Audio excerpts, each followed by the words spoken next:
Setiap senjata yang ditempa terhadap engkau tidak akan berhasil. Lihat. Setiap senjata yang ditempa terhadap engkau tidak akan berhasil. Dan setiap orang yang melontarkan tuduhan melawan engkau dalam pengadilan akan engkau buktikan salah. Ditujukan kepada siapa ini? Inilah yang menjadi bagian hamba-hamba Tuhan. Sama-sama bilang sama saya hamba Tuhan. Inilah yang menjadi bagian hamba-hamba Tuhan dan kebenaran yang mereka terima daripadaku. Demikian firman Tuhan. Ingat, Tuhan sendiri yang ngomong. Setiap senjata yang ditempa melawan engkau tidak akan bisa mempan. Jadi kalau ada orang kirim santet, harusnya bentengnya itu kuat. Gak ada senjata yang bisa menembus. Kenapa ada orang bisa kena? Dipertanyakan, bagaimana hidupmu dengan Tuhan? Loh, ini firman Tuhan kok. Ada perlindungan Tuhan, bahkan di Ayub, coba lihat ya. Ayub pasal 1 ayat 9 dan 10, ini jelas. Ayub pasal yang pertama, ayat 9 dan ayat 10. Lalu jawab iblis kepada Tuhan, apakah dengan tidak mendapat apa-apa Ayub takut akan Allah? Bukankah engkau, ini perkataan iblis, bukankah engkau Tuhan yang membuat pagar sekeliling dia, rumahnya, serta segala yang dimilikinya? Sama-sama bilang sama saya, rumah saya, hidup saya, dan apa yang saya miliki dipagari oleh Tuhan. Iblis tahu hal ini. Itu sebabnya iblis bilang sama Tuhan, bukankah engkau yang memagari dia? Rumahnya, apa yang mereka kerjakan, bukankah engkau yang memagari? Berarti tidak akan ada bisa orang buat sesuatu, roh jahat buat sesuatu dalam hidup kita kalau tidak diizinkan oleh Tuhan. Kapan hal itu terjadi? Ketika Tuhan angkat pagar perlindungan itu. Tapi masalahnya ada anak-anak Tuhan bukan diangkat pagar sama Tuhan, tapi dianya keluar pagar. Dengan tidak menjaga kekudusan, dengan simpan sakit hati, simpan benci, engkau sedang keluar dari pagarnya Tuhan. Jangan salah kalau engkau diserang. Haleluya. Matius pasalnya yang pertama, ayat 22 dan 23. By the way, jangan lupa juga kita ada malam Natal di tempat ini tanggal 24. Jadi tanggal 24 malam Natal, 25-nya hari Minggu hari Natal, tanggal 31 malam Tahun Baru, Old and New kita ada di tempat ini jam 8 malam, dan tanggal 1-nya kita akan ibadah sama-sama sebagai pembuka tahun, menikmati perjamuan kudusnya di tempat ini jam 11 seperti biasa. Ya Bapak Ibu ya, catat tanggal-tanggalnya sehingga kita bisa mengikuti. Matius 1 ayat 22 sampai dengan ayat 23. Hal itu terjadi supaya genaplah yang difirmankan Tuhan oleh Nabi, sesungguhnya anak darah itu akan mengandung dan melahirkan seorang anak laki-laki, dan mereka akan menamakan dia siapa? Immanuel, yang berarti apa? Allah. Sama-sama dong taruh tangan kanan kita di dada. Sama-sama bilang sama saya, Allah menyertai saya. Lihat kanan kirinya, Allah menyertai kamu saudara. Amin. Kita mesti ingat hal ini saudara dikasih dalam Tuhan. Sehingga Natal tidak bisa dilepaskan dari bicara tentang penyertaan Tuhan. Kenapa ada banyak orang stres ngadapin masalah? Karena dia merasa diri berjuang sendiri. Saya pendeta, udah gak kuat ngadapin rumah tangga saya, suami saya. Saya tuh seakan-akan saya berjuang sendiri Pak. Suami saya gak ngertiin perasaan saya, demikian pula sebaliknya. Dia gak ngertiin perasaan saya. Kenapa? Karena merasa berjuang. Orang kalau merasa dirinya berjuang sendiri capek bos. Capek. Makanya gereja ini bukan cuma saya yang berjuang. Ada tim. Ada tim. Ada kebersamaan. Sama dalam hidup ini juga begitu. Kalau kita tahu siapa yang menyertai perjalanan hidup saya tidak akan goncang. Saudara tahu nih, kalau kemana-mana, saudara punya saudara. Atau jangan saudara lah. Saudara punya bapak. Nama bapak saudara, Jenderal Andika Perkasa. Saudara jalan gimana itu? Lubang hidung madep ke atas sih. Saudara saya nih, saudara nih. Bapak saya nih, bapak saya. Kenapa saudara pede? Karena saudara tahu orang tua saudara siapa? Jenderal. Itu baru jenderal, bos. Itu baru jenderal. Gimana Tuhan segala Tuhan, Allah di atas segala Allah yang menyertai saudara setiap hari saudara pergi kemanapun saudara berada. Akhirnya kita menyadari, saya nggak takut menghadapi apapun. Saya nggak takut orang mau ngomong apa, berita tentang apa menghadapi saya. Yang saya tahu, saya tidak pernah berjuang sendiri, simple. Jaminannya apa? Saya tidak pernah berjuang sendiri, firman Tuhan. Dia akan dinamai Immanuel.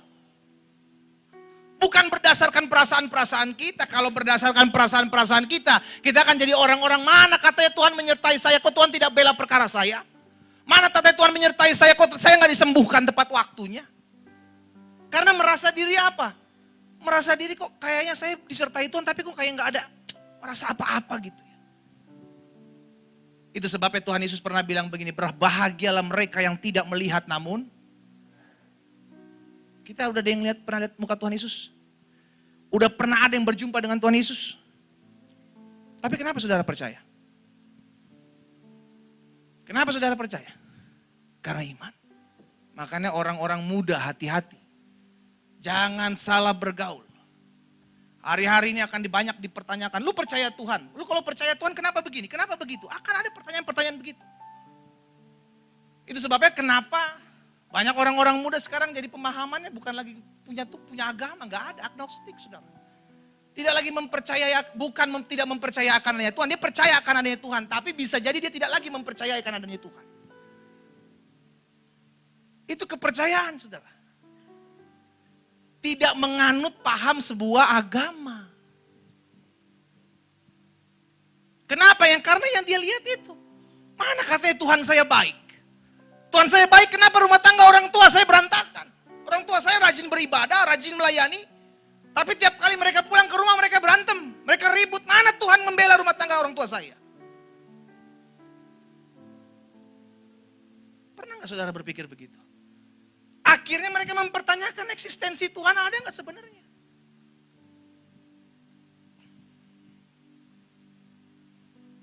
Selalu saya bilang, tidak semua yang tidak terlihat itu tidak ada. Saudara tidak pernah bisa melihat otak saudara. Saudara punya otak nggak? Hah? Saya nggak yakin saudara punya otak. Saya nggak lihat otak saudara. Kira-kira kalau kita ngomong gini gimana perasaan saudara? Hah? Simple itu aja. Gak selamanya apa yang kau tidak lihat itu tidak ada. Saudara ngeliat tiba-tiba ada pohon. Kenapa pohon begitu? Saudara lihat angin? Saudara lihat angin? Gak usah angin lah, kentut, ngeliat gak kentut? Gak kelihatan, tapi dampaknya bisa orang kabur.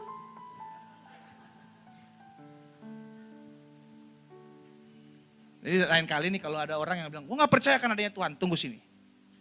Madep sini, kentutin. Lu gak sopan, lu percaya kan ada kentut? Percaya, kan gak kelihatan. Gue gak percaya. Gitu, kentutin. Kentut tidak terlihat tapi berdampak.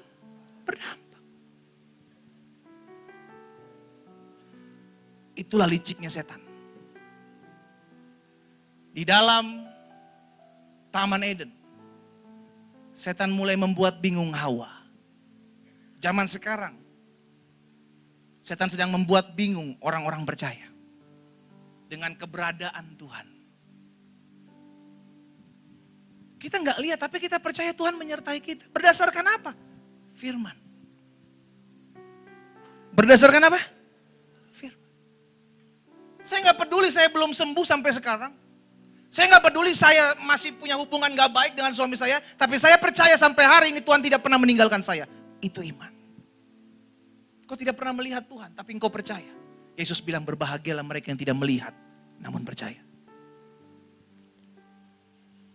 Sesungguhnya anak darah itu akan mengandung dan melahirkan seorang anak laki-laki dan mereka akan menamakan dia Immanuel, yang artinya Allah menyertai kita. Matius 28 ayat 20 bagian B.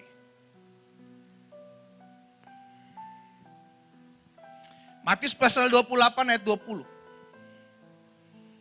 Dan ketahuilah, aku menyertai kamu senantiasa setiap hari Minggu. Katakan amin. Baca yang benar, bos.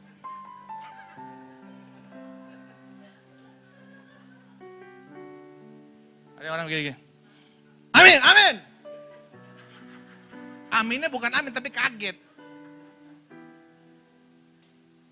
Dan ketahuilah aku menyertai kamu senantiasa sampai akhir zaman. Ini membuktikan nubuatan tentang Yesus. Yesus pula yang ngomong. Dan ketahuilah aku menyertai kamu sampai akhir zaman. Ini melengkapi. Berarti kita tidak pernah ditinggalkan, kita tidak pernah dibiarkan. Sekalipun sampai hari ini saya masih punya masalah. Ya, pastikan setiap kita mengerti akan firman Tuhan ini, saudara. Dan ketahuilah aku menyertai kamu senantiasa. Berarti terus menyerus, konsisten, sampai kepada akhir zaman. Sampai kepada kedatangan kali dia yang kedua. Terus disertai. You ada masalah, you gak punya masalah, aku ada bersama-sama dengan kamu. You difitnah, you lagi hidup tenang, tetap aku ada bersama-sama dengan kamu. Kita lagi sakit maupun kita lagi sehat, Tuhan tetap ada bersama-sama dengan kita. Itu diperlukan iman. Kita percaya, kita nggak lihat tapi kita percaya. Dari mana timbul iman? Dari perenungan firman Tuhan. Terus menggali kebenaran, terus menggali kebenaran. Kebenaran itu akan memerdekakan hidupmu. Yesaya 46 ayat 4. Yesaya pasal 46 ayat 4. Sampai masa tuamu, sama-sama bilang sama saya, sampai saya tua. Sampai masa tuamu, aku, kata Tuhan, tetap dia. Jadi tidak ada perubahan dalam pribadi Tuhan. Yang berubah siapa? Manusia. Itu sebabnya kenapa Tuhan awalnya bilang sampai masa tuamu. Karena manusia bisa tua, tapi sekalipun manusia berubah tua, aku tetap dia, kata Tuhan. Tidak ada perubahan dalam pribadi aku. Sampai masa tuamu, aku tetap dia, dan sampai masa putih rambutmu, aku menggendong kamu. Jadi kalau rambut uban, jangan dicet, lu gak digendong sama Tuhan. Jangan lu chat. Aduh, tuh kayak Pak Sem tuh, biarin aja dia. Karena dia tahu. Ketika rambut putih, digendong Tuhan. Jadi dan chat, bos. Dilepas lu sama Tuhan. Sampai masa putih rambutmu, aku menggendong kamu. Aku telah melakukannya dan mau menanggung kamu terus. Aku mau memikul kamu dan menyelamatkan kamu. Lihat, saudara. Manusia bisa berubah dari muda sampai tua. Tapi kasih setia Tuhan tidak pernah berubah.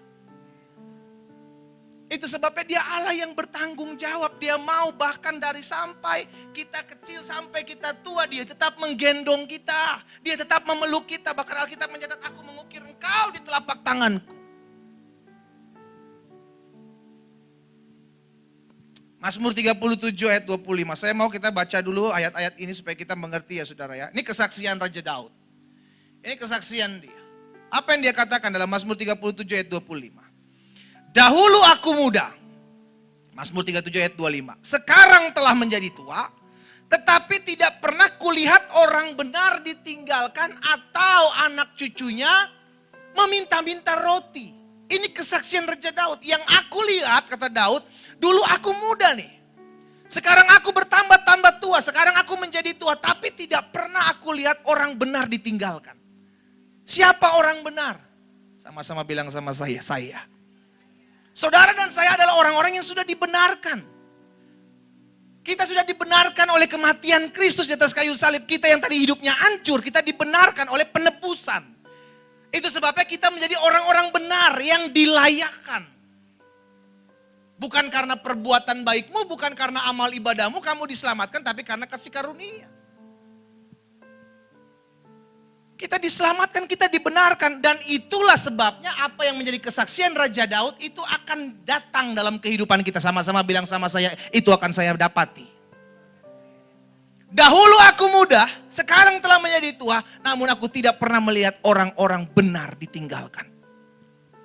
Bahkan bukan cuman orang-orang benar ini, bahkan anak cucunya tidak akan meminta-minta roti. Maksudnya apa? Hidup dari orang benar.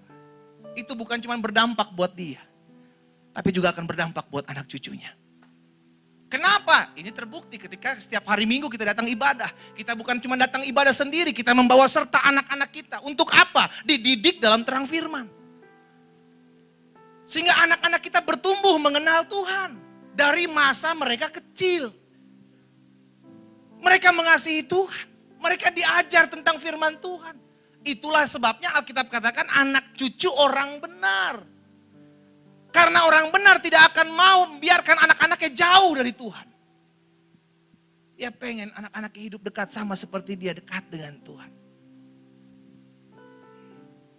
Saya mengajak setiap orang-orang tua terus ajak anak-anakmu, dorong anak-anakmu untuk datang beribadah. Engkau akan menikmatinya kelak di masa tuamu. Bagaimana engkau melihat anak cucumu dipelihara oleh Tuhan. Mungkin sekarang engkau belum merasa. Tapi mulai dia menginjak masa remaja sampai nanti kelak dia akan tua, engkau akan melihat. Bagaimana anak cucumu hidup dipelihara oleh Tuhan. Itu janji buat orang-orang yang benar di hadapan Tuhan. Orang benar tidak akan ditinggalkan, anak cucu orang benar tidak akan meminta-minta roti. Itu juga yang dikatakan oleh Yesus dalam Yohanes 14. Yohanes pasal 14 ayat 16 sampai 17. Yohanes pasal 14 ayat 16 dan 17. Aku akan minta kepada Bapa dan ia akan memberikan kepadamu seorang penolong yang lain supaya ia menyertai kamu selama-lamanya. Beruntunglah ayat ini dijelaskan di selanjutnya di ayat 17. Kalau enggak tafsirannya banyak tuh nanti. Siapa penolong yang lain? Manusia kah? No. Dijelaskan di ayat 17. Klik. Ayat 17 bilang apa? Yaitu berarti roh bukan manusia. Penolong kita yang diutus Yesus. Karena ada banyak tafsiran. Orang lah. Siapa itu Parakletos itu? Alkitab mencatat roh. Bukan orang. Yaitu roh kebenaran, dunia tidak dapat menerima dia sebab dunia tidak melihat dia. Dia dan tidak mengenal dia. Tetapi saudara dan saya mengenal dia sebab ia menyertai saudara dan saya dan akan diam di dalam saudara dan saya. Itu sebabnya kenapa kita katakan tubuhmu adalah bait roh Allah. Dia akan menyertai kamu dan akan diam di dalam kamu. Berarti kalau dia diam dalam kita, kemanapun kita melangkah dia bersama kita. Kalau dia diam di dalam kita berarti apa yang kita lihat dia pun lihat. Apa yang engkau lihat di gadgetmu, Tuhan lihat. Karena dia diam di dalam kita. Aku akan minta kepada Bapa dan dia akan memberikan kepadamu seorang penolong yang lain supaya ia menyertai kamu selama-lamanya. Bukan cuma seminggu, bukan cuma setahun, bukan cuma 5 tahun, bukan cuma 10 tahun, tapi apa? Selama-lamanya. Yaitu roh kebenaran. Dunia tidak dapat menerima dia karena dunia tidak melihat dia dan tidak mengenal dia. Tetapi saudara dan saya, kita yang mengasihi Tuhan Yesus mengenal dia sebab dia menyertai kamu dan akan diam dalam kamu. Ini janjinya. Ya, pastikan setiap kita menyadari bahwa kita memiliki roh Allah. Dia yang diam dalam kita. Dia yang menyertai kita sampai kepada kesudahan zaman. Satu ayat lagi. Dalam Yohanes pasal 14. Ayat 2 dan ayat 3. Yohanes 14 ayat 2 dan ayat 3. Di rumah Bapakku banyak tempat tinggal. Jika tidak demikian tentu aku akan mengatakannya kepadamu. Sebab aku pergi ke situ untuk menyediakan tempat bagi saudara dan saya. Dan apabila aku telah pergi ke situ dan telah menyediakan tempat buat saudara dan saya, aku akan datang kembali dan membawa kamu ke tempatku. Supaya di tempat di mana aku berada, kata Tuhan Yesus, kamu pun berada. Berarti kerinduan Tuhan itu sederhana. Di tempat di mana saudara dan saya berada, Tuhan mau kita ada bersama-sama dengan Dia.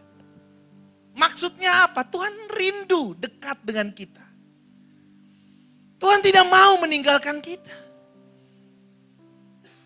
Ini yang membuktikan bahwa kita harusnya sadar. Kerinduan Tuhan aja selalu dekat sama kita nih. Bahkan sampai kita selesai masa IMB di dunia ini, izin menempati bumi, selesai, Tuhan udah siapkan tempat. Di tempat di mana Yesus saya berada, kita pun berada. Itu jaminannya.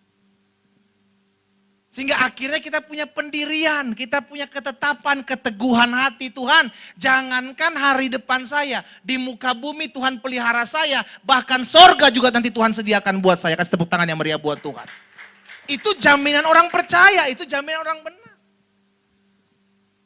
Bukan cuma di muka bumi Tuhan sertai. Jadi ada jaminan, sama-sama bilang sama saya dijamin. Akan selalu disertai. Nah, saya pelajari begini.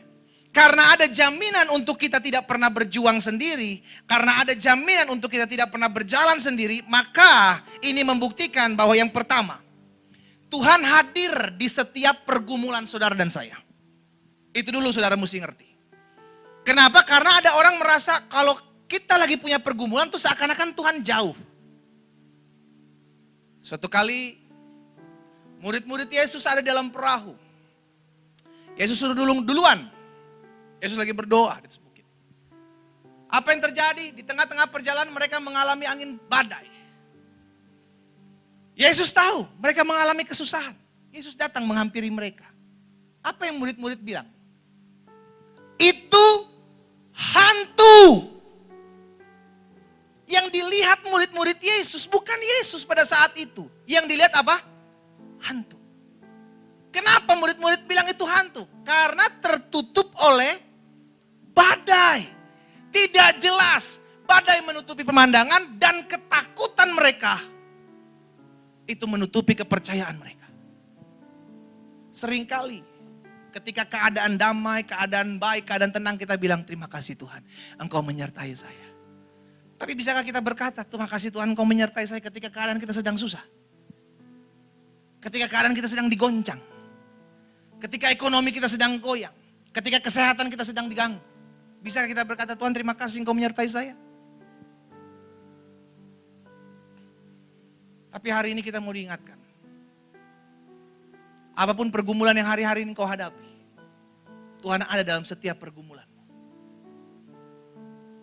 Dan hati-hati dengan ketakutan. Ketika engkau mulai takut, engkau tidak lagi bisa merasakan hadirat Tuhan. Padahal sedianya Tuhan selalu ada bersama-sama dengan kita. Ketakutan seringkali menutupi iman percayamu. Karena ketika engkau mulai takut, ketika engkau mulai khawatir, itu yang membuat engkau mulai tawar hati. Tidak lagi percaya penyertaan Tuhan. Padahal engkau tahu nih kebenaran firman Tuhan mengatakan bahwa dia adalah Allah Immanuel. Allah yang tidak pernah meninggalkan aku. Tapi ketika engkau diperhadapkan dengan badai hidup, apakah engkau masih tetap percaya Immanuel menyertaimu? Atau engkau udah mulai goncang?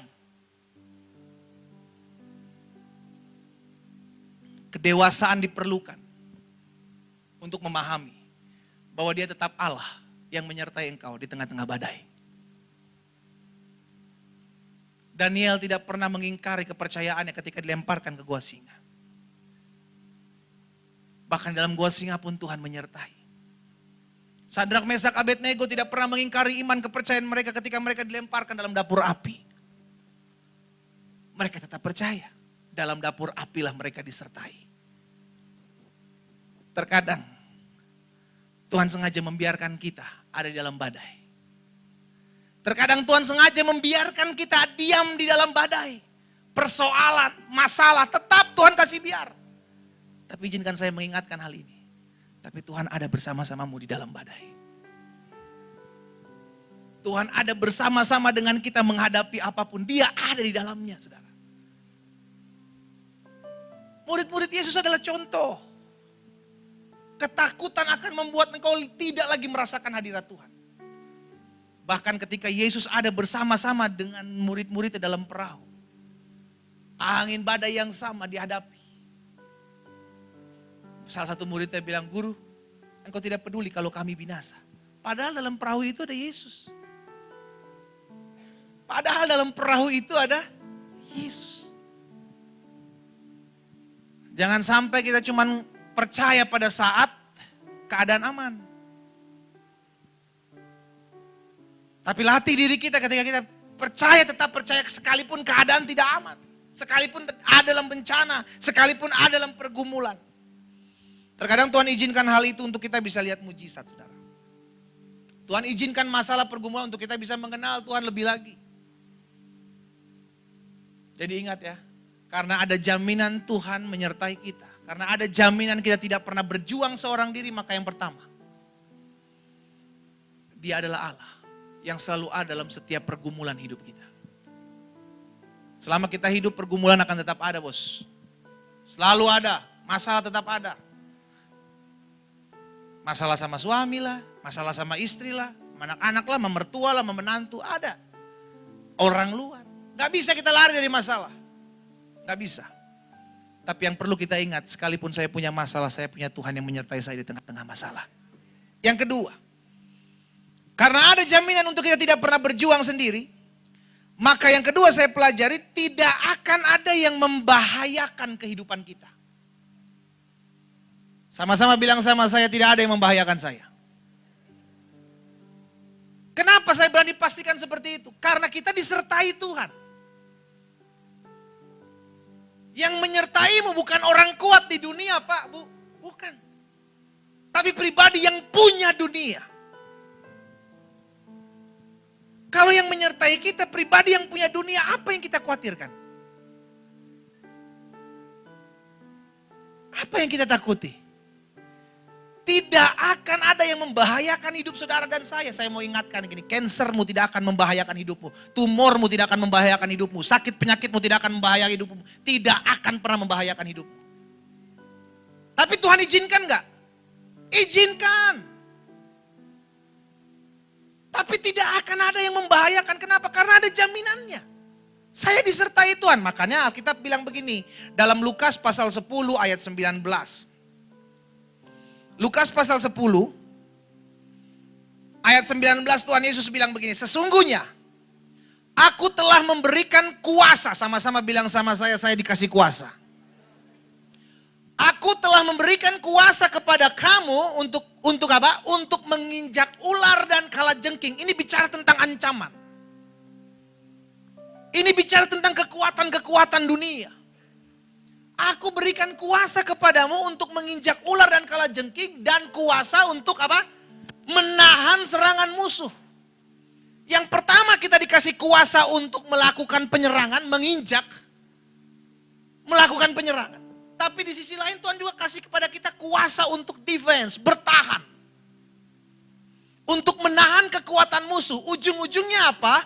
Tidak akan ada yang, sama-sama bilang sama saya, tidak ada yang membahayakan saya. Kita hidup bukan pakai perasaan-perasaan ya Bapak Ibu ya. Kita berdasarkan firman. Dan itu yang firman Tuhan katakan. Tidak ada yang membahayakan hidup saya dan saudara. Imani. Itu terjadi dalam hidup kita. Engkau bisa diuji. Engkau bisa ngalamin masalah. Engkau bisa mengalami pergumulan. Tapi masalah pergumulan yang kau hadapi, sakit penyakit yang kau hadapi tidak akan membahayakan hidupmu. Gak akan. Karena semua ada dalam kuasa. dunia ini. Yang Tuhan berikan buat saudara dan saya. Coba dalam Yesaya 54, Yesaya 54 ayat 17.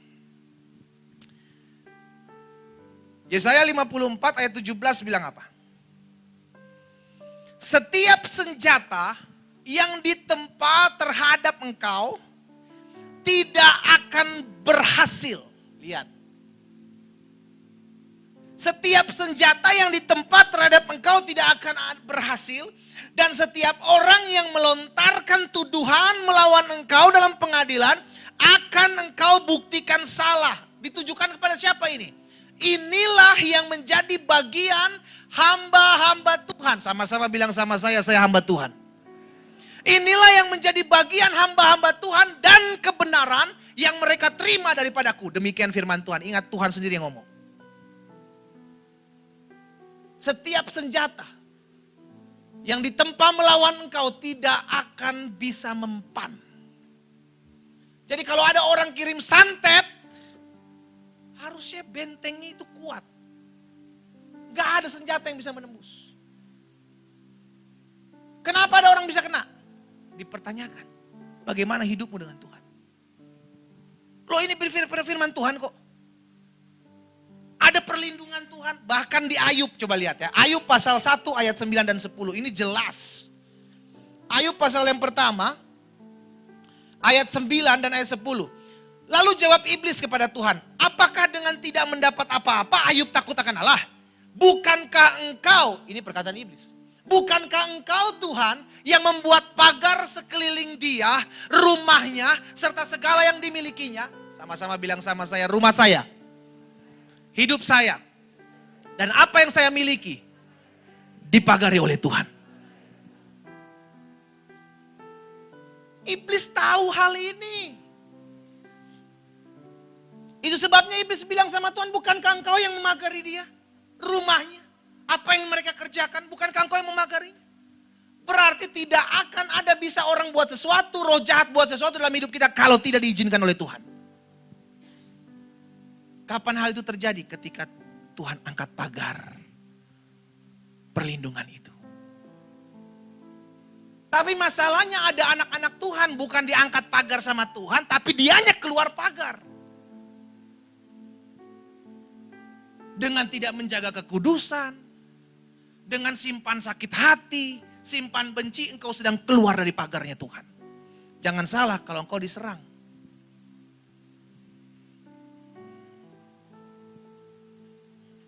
Banyak saya alami hal-hal kayak gitu, saudara. Orang yang sakit hati, orang yang kecewa, orang yang luka sama suami, luka sama istri. Aduh, gampang banget difui-fui.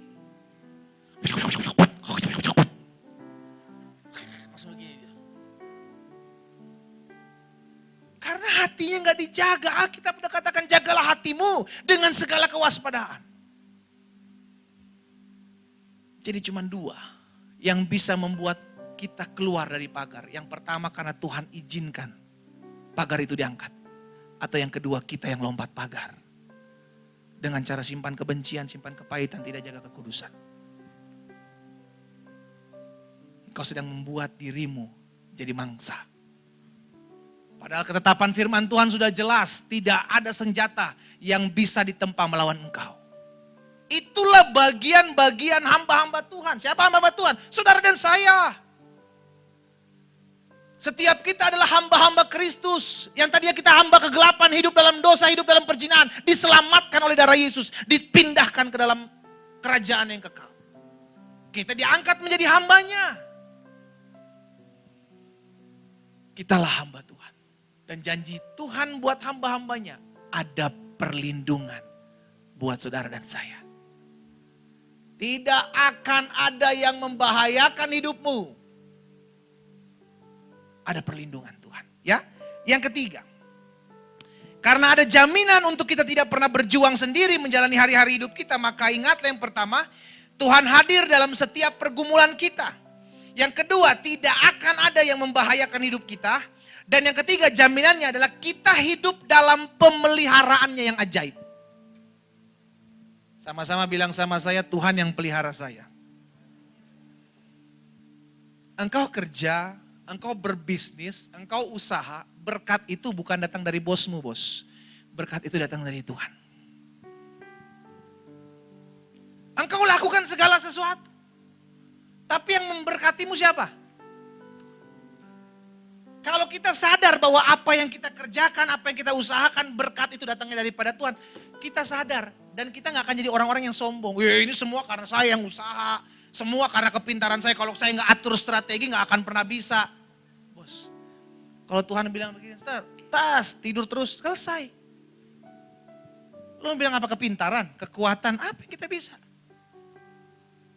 Tubuh ini debu, tubuh ini tanah. Alkitab bilang ketika diciptakan, dihembuskan nafas hidup itu, maka makhluk itu menjadi makhluk hidup. Berarti tanpa hembusan nafas Tuhan, lu cuman tanah. Sadar. Tanpa hembusan nafas dari Tuhan, kita cuman tanah, Pak, Bu. Kita cuman tanah. Yang menjadikan kita makhluk hidup, Alkitab katakan ketika nafas itu diberikan oleh Tuhan buat kita. Terus kita sombong. Dengan pencapaian-pencapaian kita. Janganlah. Sadarlah. Tanpa Tuhan kita bukan siapa-siapa, tanpa Tuhan kita bukan apa-apa. Kita itu cuma tanah. Tuhan yang pelihara hidup kita. Tuhan yang pelihara hidup saudara dan saya. Ulangan pasal 2 ayat 7. Ulangan pasal 2 dan ayat 7. Sebab Tuhan Allahmu memberkati engkau dalam segala pekerjaan tanganmu. Siapa yang memberkati? Hah? Apa yang dia berkati? Sama-sama bilang sama saya pekerjaan saya. Pekerjaan tanganmu apapun yang kau kerjakan diberkati oleh Tuhan. Sebab Tuhan Allahmu memberkati engkau dalam segala pekerjaan tanganmu. Ia memperhatikan perjalananmu melalui padang gurun yang besar ini. Ke-40 tahun ini Tuhan Allahmu menyertai engkau dan apa? Sama-sama bilang sama saya tidak akan kekurangan apapun. Sama-sama taruh tangan kanan kita di dada. Sama-sama bilang sama saya, 2023. Saya tidak kekurangan apapun. 2023. Semua dalam pemeliharaan Tuhan. Katakan amin. Yang sering kali membuat kita takut karena berita-berita, bos. Dan semua berita-berita itu kan sifatnya apa? Perakiraan. Sama kayak you dengar, perakiraan cuaca. Bapak Ibu sudah dikasih dalam Tuhan, hari ini Jakarta, Bandung diperkirakan akan turun hujan. Bisa salah nggak? Bisa. Sama. Menurut prediksi-prediksi begini, pengamat-pengamat begini. Kalaupun memang terjadi, ingat kita punya Tuhan yang memelihara. Tuhan bilang aku akan memberkati apa yang kau kerjakan. Jadi kerja tetap kerja. Usaha tetap usaha. Nanti Tuhan akan memberkati apa yang kau kerjakan. Selama 40 tahun kata Musa, selama engkau berjalan di padang gurun, Tuhan menyertai engkau dan engkau tidak kekurangan suatu apapun. Ini yang saya bilang jaminan yang ketiga. Kalau Tuhan menyertai hidup kita, maka kita tidak kekurangan apapun. Tidak akan kekurangan suatu apapun. Wow. Dan kalau kita mau jujur, itu terjadi dalam hidup kita bukan melewati masa-masa pandemi. Apapun bisa tergoncang. Mungkin saudara pernah bilang, pendeta saya ada di bawah posisi yang paling bawah. Di titik terendah saya. Jadikan itu pembelajaran. Karena hari ini engkau sudah tidak ada lagi di titik itu. Engkau sudah diangkat Tuhan. Engkau sudah ditolong Tuhan, engkau sudah dipromosikan Tuhan. Pengalaman itu engkau bawa di tahun 2023. Tuhan yang sama yang menyertai saya di tahun 2022. Adalah Tuhan yang sama yang menyertai saya di tahun 2023.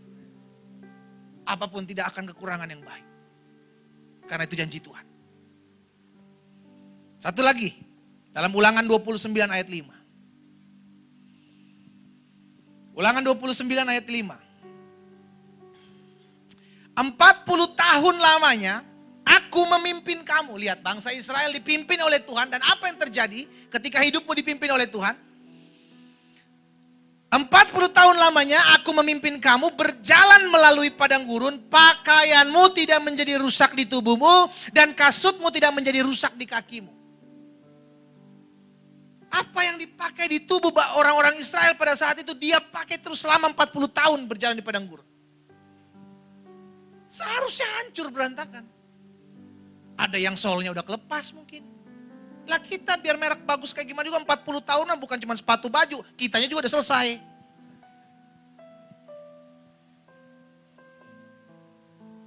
Iya kan? Pemeliharaan Tuhan saudaraku. Tuhan pelihara, Tuhan lihat sampai ke pakaian-pakaian kita. Selalu saya kasih contoh buat kita orang tua. Yang kalau kita ngelihat pakaian anak kita udah mulai usang. Sepatu anak kita udah mulai mangap. Masa kita nggak kasihan?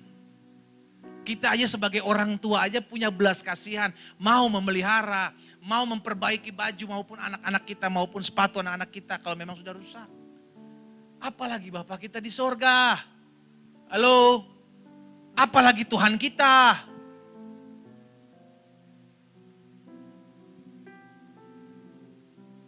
Tuhan pelihara.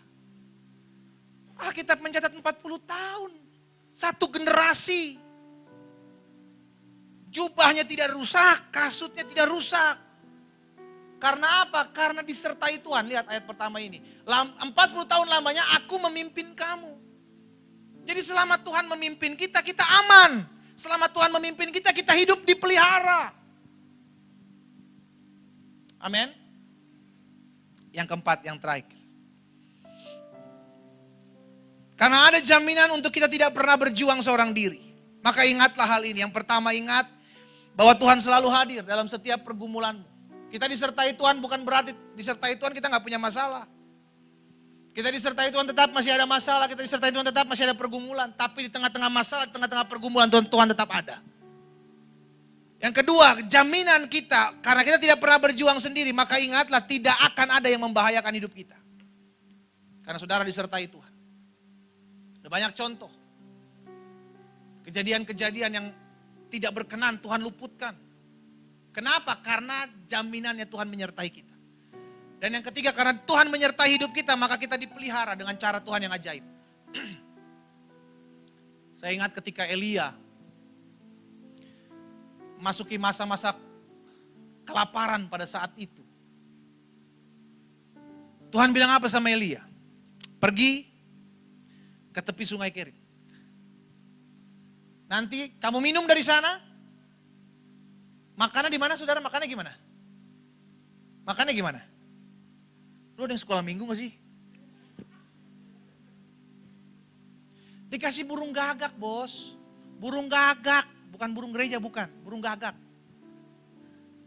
Nanti burung gagak akan memberi engkau makan. Engkau minum dari tepi sungai. Selama Elia minum di sana, makan di sana aman. Tiba-tiba masa-masa kelaparan itu panjang. Sampai akhirnya sungai Kerit mulai kering, Alkitab katakan. Elia mulai takut. Waduh, Tuhan suruh saya ada di tepi sungai Kerit. Tapi sungai Kerit juga kering. Tiba-tiba Tuhan berfirman, pergi ke Sarfat. Ada seorang janda yang aku perintahkan untuk memberi engkau makan. Ini yang saya bilang. Tuhan gak pernah kekurangan cara untuk memelihara hidup saudara dan saya. Dia bisa pakai apapun. Dia bisa pakai siapapun untuk bisa pelihara hidup saudara dan saya.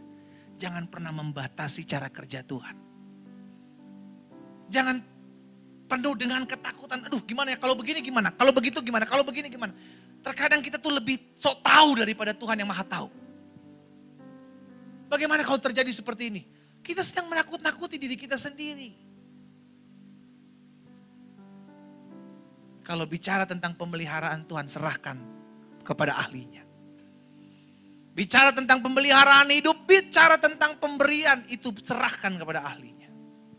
Kita nggak pernah tahu. Tapi yang kita tahu selama saya hidup, Tuhan pelihara hidup saya. Caranya bagaimana? Aku tidak tahu. Tuhan pakai siapa? Aku pun tidak tahu. Tapi biarlah hatiku melekat sama Tuhan karena aku tahu Tuhan yang memelihara hidupku. Yang keempat, yang terakhir. Karena ada jaminan untuk kita tidak pernah berjuang sendiri, tidak pernah berjalan seorang diri. Maka yang keempat saya pelajari, semua jaminan itu adalah semua ada dalam kendali Tuhan. Apapun yang terjadi dalam hidup kita, saudara dikasih dalam Tuhan, saya mau pastikan semua ada dalam kendali Tuhan. Semua ada dalam kendali Tuhan. Gini, sesuatu bisa terjadi di luar dari rencana kita. Kita punya rencana.